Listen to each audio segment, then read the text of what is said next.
నమస్కారము. ఈరోజు కెమిస్ట్రీలో మనం కొన్ని ఇంపార్టెంట్ పాయింట్స్ రివైండ్ చేసుకుందాము.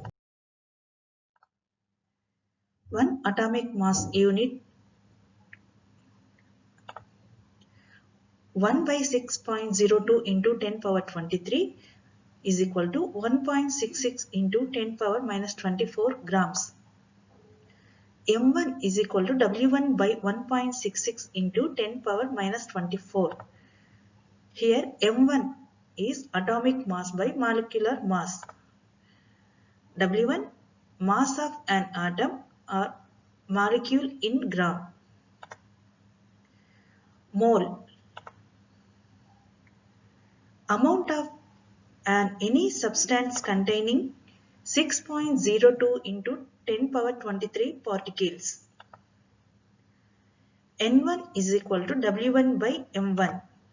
Here N1 number of moles, W1 mass in grams, M1 molecular mass. N1 is equal to V by 22.4.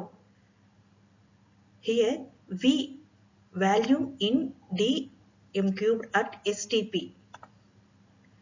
N1 is equal number of atoms or molecules by Na.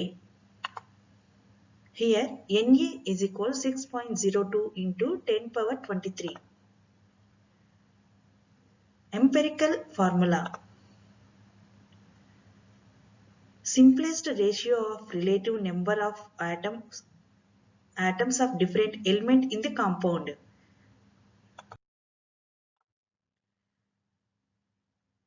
Molecular formula. Exact number of atoms in a molecules of the compound. Excess reactant. Reactant taken in excess amount than required by stoichiometry.